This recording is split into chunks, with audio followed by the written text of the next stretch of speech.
A beautiful young explorer stumbles upon an ancient tomb deep in the Yucatan jungle, only to be ripped from her world and thrown into a lost civilization of pre-Columbian America. Hunted by a ghostly figure with glowing eyes and a skull-like face, she races through sacred temples and cursed forests. As warring kingdoms clash, a mysterious warrior rises to protect her.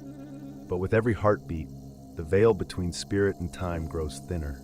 Panic sets in, danger creeps closer. She must escape before the ancient evil consumes her mind, memory, and soul. What began as a simple expedition is now a fight for her existence. My name is Dana. I work night shifts at a call center in Phoenix. 8 hours of voices, scripts, and flickering monitors.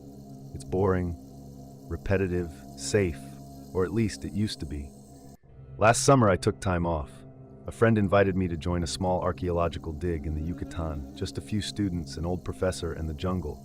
I said yes, thinking it'd be a break from the monotony, a little dirt, a little sweat, some cool old rocks. We set up camp near an unmarked site deep in the forest. Locals called it cursed ground, said strange things happened after dark. We thought it was just legend. I wandered off one afternoon with my camera, looking for something photogenic. I found a stone path hidden under moss. I followed it, snapping pictures. The trees grew denser, the air heavier. Something pulled at me, not physically, but like a thread in my chest. The path ended at a stone archway. Faint carvings shimmered in the sun, and I touched one without thinking. The ground cracked. The fall wasn't long, but it felt endless. I landed on cold stone. My flashlight was gone. When I stood up, everything had changed. No sounds of birds or bugs. The air was damp, heavy with smoke and incense. Torches lined the walls of a wide corridor. I walked forward, hoping this was some part of the ruins we hadn't explored. But the architecture was too perfect, too untouched. 3 people appeared, 2 men, 1 woman, warriors. Their eyes scanned me like I was a ghost. They spoke a language I didn't know, but somehow understood. They said I was sent by the moon goddess, that I came from the sky. Their names were Kanoa, fierce and cautious; Ilari, soft-spoken, eyes like starlight; and Tevu, older, a priest or something close to it. They led me to their village, nestled inside a massive stone basin.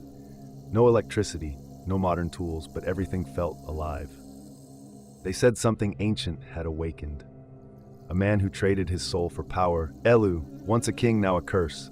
His face was no longer skin, just bones stretched tight. His mouth never moved, but people heard him. In dreams, in whispers. He fed on memory. Light vanished around him, and every few nights someone disappeared. I tried to leave. Found the arch again. Nothing happened. The carvings were dull, lifeless. I was stuck. Then he came. I saw him in the fog, eyes glowing green. He didn't walk, he drifted, silent, watching. I couldn't scream, couldn't move. But before he touched me, Kanoa charged. He held a blade made of crystal, humming with energy. They fought without sound.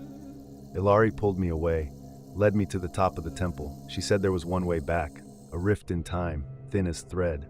I had to trust her. I stepped forward. The world twisted. Heat turned to cold. I woke up on the forest floor. No arch, no light, just jungle and bruises.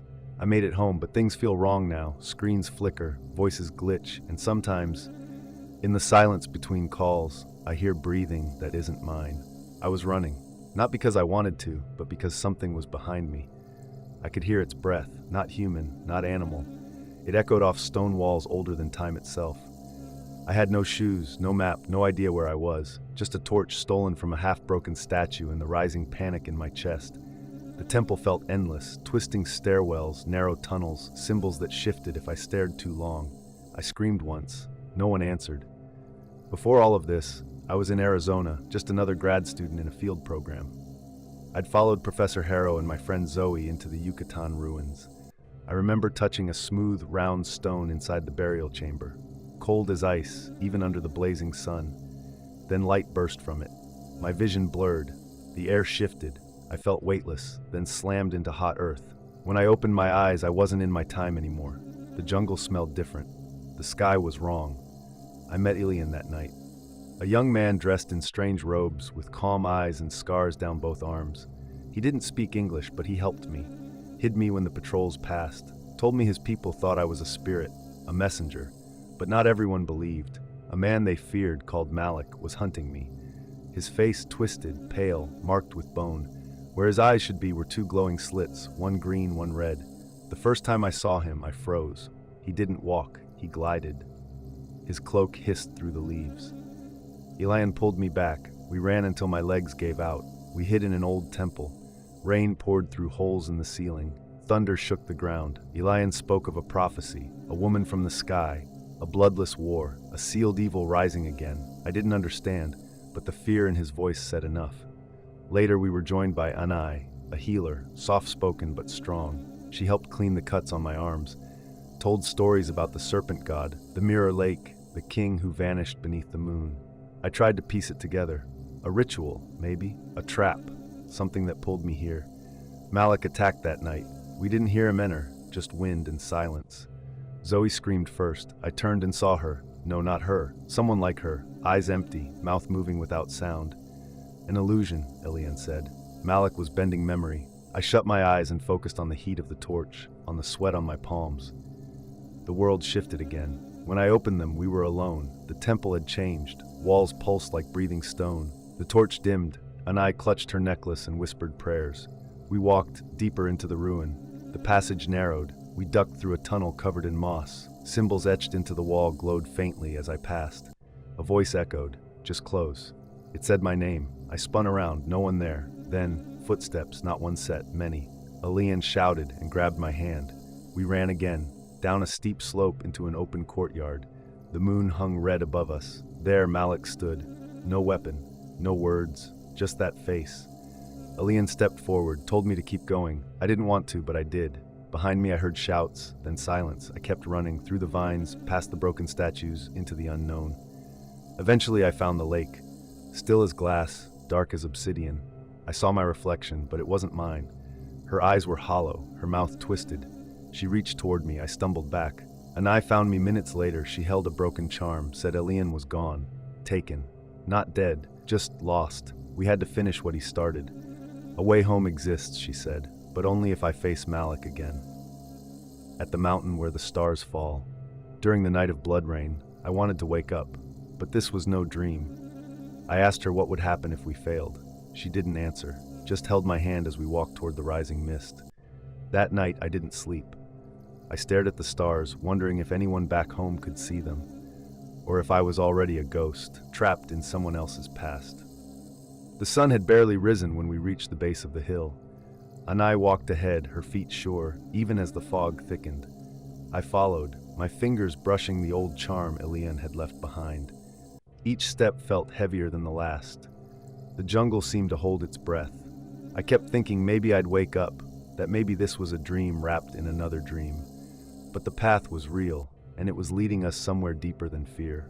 Cassian met us halfway up, tall, quiet, a tracker who once served the temple guards. His voice was low, his presence calm, but even he looked shaken.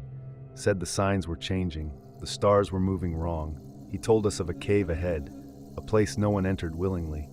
That was where the veil between times thinned, where Malik's power fed from what people forgot. I didn't understand all of it, but I trusted his urgency. We walked without speaking. Inside the cave, the walls pulsed faintly, like a heartbeat buried in stone. The air pressed against my chest. Time felt slow, stretched. At the center, an altar, not made of rock. It looked almost grown. Twisting veins of crystal, ancient symbols etched like scars. Cassian handed me a small vial, said it once belonged to the Skybearers, the people who vanished before memory. The liquid shimmered like oil and frost. Anai whispered a name, the walls answered, then everything tilted.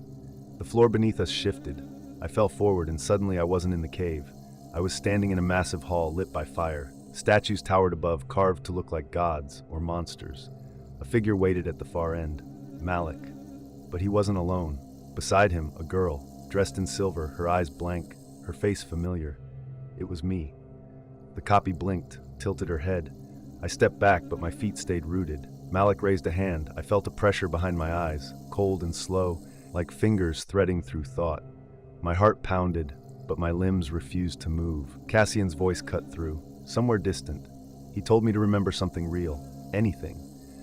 So I focused on Zoe's laugh, on the way Elian had wrapped the cloth around my arm, on the smell of Anai's herbs. The false me flickered. Malik's hand trembled, the hall cracked. I stumbled forward, reaching the altar. The vial felt hot in my grip. I didn't think. I just poured it over the stone. A flash, then silence. When I opened my eyes, we were back in the cave. The altar was gone. So was the weight pressing on my chest. Cassian slumped against the wall. Anai's eyes were wet. Outside, the wind had changed. The jungle sounded like itself again. We walked for hours. I didn't speak much. Neither did they. The world felt different now, like it knew what we had seen. That night, I dreamed of a city buried beneath sand, and a voice whispering, soft and clear, that I was never supposed to come back. I still don't know if I did. Sometimes when I close my eyes, I see the other version of me, the one that stayed behind, still standing in that hall, still watching, waiting for something to return. The days after we returned from the cave felt unreal. We didn't talk about what happened, not fully. Cassian went back north, said he needed distance. Anai stayed behind. She kept her rituals quiet and small. I tried to move on, worked mornings at the greenhouse, spent time with Zoe and her cousin Jules, who just arrived from the coast. Jules was sharp, funny, curious about the mountains. One afternoon, she found the charm in my drawer, asked if it was a family thing. I said no, but I didn't have a better answer. That night, I woke up gasping, not from a dream, from silence, thick, unnatural silence. My window was wide open. I live on the 3rd floor. The wind outside was still, no bugs, no traffic, just quiet. I turned on the lamp. It flickered twice and went dark. Then I heard it, a soft knock on the glass. I didn't move, just stared. It came again, 3 knocks. I forced myself to walk to the window. Nothing there, just rooftops and trees. But the glass had a handprint, not mine. Too long, too narrow. Next morning, Jules said she didn't sleep either. Claimed her phone turned on by itself at 2:14. Same time I heard the knock. We didn't make the connection, not then. 3 days later, I saw the other me again, this time in the grocery store mirror. I was buying fruit. I looked up, and she was there, standing just behind me. Same hair, same jacket, but her face emptier somehow. I turned. The aisle was empty. The mirror still showed her. I left my cart and walked out. Zoe thought I was stressed, said I needed rest. Maybe she was right. But each night after that, I dreamed in patterns, circles made of ash, buildings without doors. Cassian called once, said he'd been watching the stars, that they were out of rhythm again. I asked if it meant Malik had returned. He didn't answer, just said to stay near salt. And never speak my name in reflections. I haven't slept in days. 2 nights ago, Jules vanished. She was reading on the porch. I stepped inside for water. 5 minutes. That's all. No sound, no struggle. Just the book on the chair, pages fluttering. We searched the woods, called friends, filed reports, nothing. But yesterday morning, I saw her walking near the creek. Same shirt, same jeans. But when I called her name, she didn't turn. I ran after her. She disappeared behind a tree. When I reached it, she was gone. But something was carved into the bark, the same symbol that was on the altar. Anai came to see me last night. She held my hand, told me something had crossed through, something that remembered me. She asked if I ever answered when it called. I didn't. Not with words, but maybe in dreams, maybe with fear. I'm writing this down because I don't trust my memory anymore. I see myself in places I haven't been, hear my voice say things I don't recall. Jules is still gone. Cassian hasn't returned my messages. The mirror in my room is now covered, but sometimes late at night I hear tapping from behind it. 3 soft knocks, always 3. I left the house for the first time in 3 days. Just walked, no plan, no phone. My legs took me toward the old tracks behind the nursery where the trees bend a little too far in. The air smelled like rust and citrus, strange but not unpleasant. I passed an old woman sweeping her porch. She looked up as I approached and nodded. Then she asked if I'd lost someone. I said yes. She pointed toward the trees and said she sees them there sometimes. The ones that go missing, the ones who walk back different. I didn't ask how she knew. When I reached the clearing, I saw the stone ring again. Moss-covered, worn.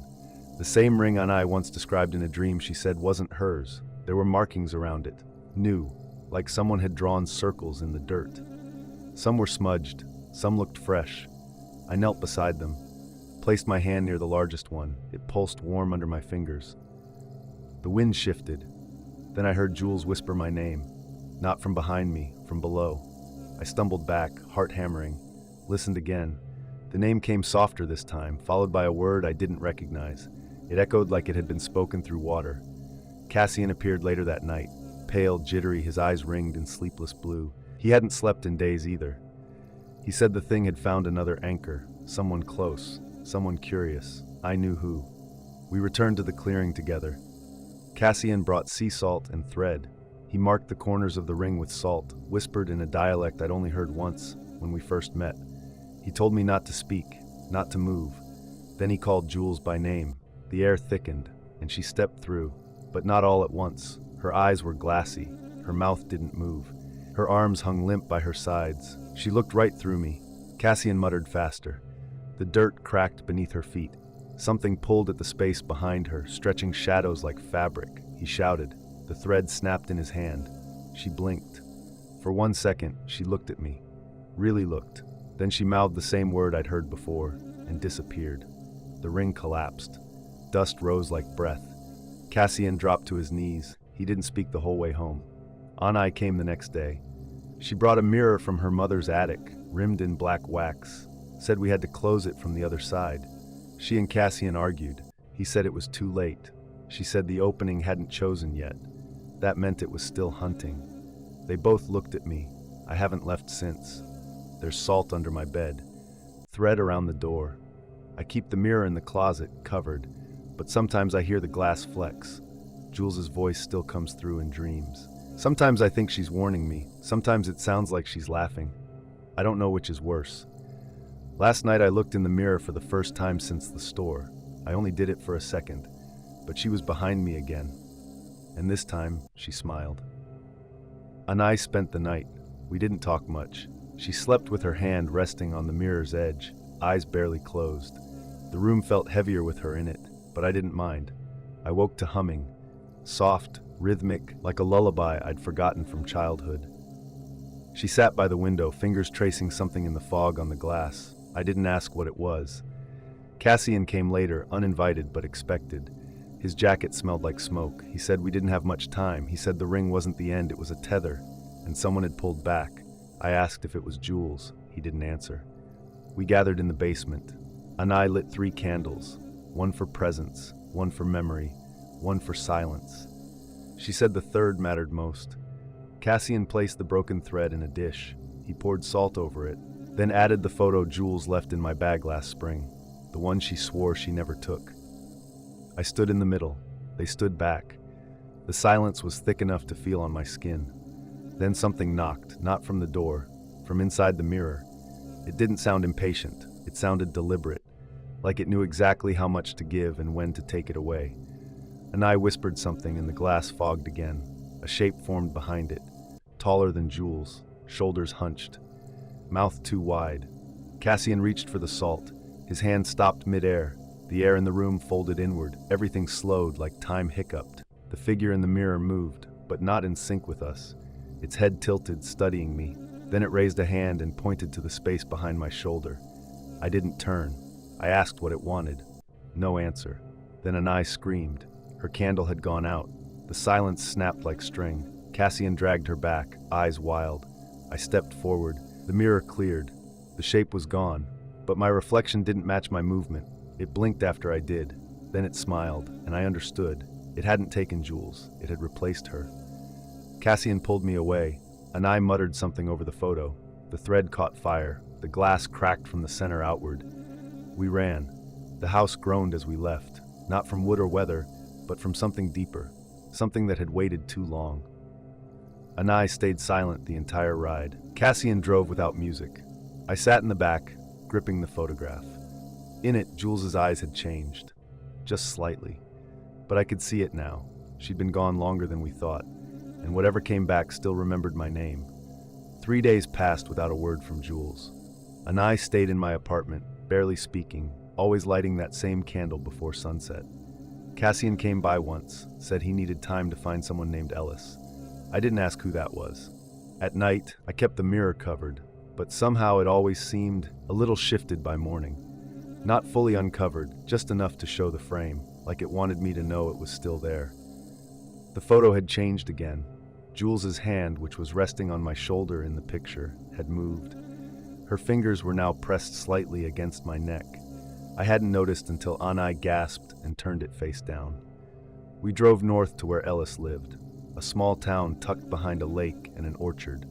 Cassian said Ellis knew things no one else would say aloud. The house was old, 2 stories, blue shutters that had faded into gray. Ellis opened the door before we knocked. He looked like someone who didn't care about time, wore 2 watches, both broken, said the reflection wasn't a spirit, said it was older than belief. He called it the memory that waits. It's not what it shows you that matters, he said. It's what it remembers about you. We stayed the night because the car wouldn't start. The wind felt too still. Trees outside leaned slightly west, as if something invisible was brushing past them over and over. Anai kept looking at her reflection in the kitchen window. She told me it blinked out of rhythm, once ahead of her, once behind. Then it tilted its head. I told her to stop staring. She didn't answer. Ellis asked for the thread. Cassian handed it to him. It had faded since the last time. Almost looked like hair. Ellis burned it in a bowl with dried moss and salt. Then he poured water over the ashes. The smell was metallic, not sharp, just wrong. He said the thing didn't want Jules. It wanted what Jules had touched. That was me. That was the room. That was Anai's candle. That night I dreamed of a door that didn't exist. It was in my apartment just left of the hallway. It pulsed faintly, and behind it something whispered my name without using sound. When I woke, Anai was gone.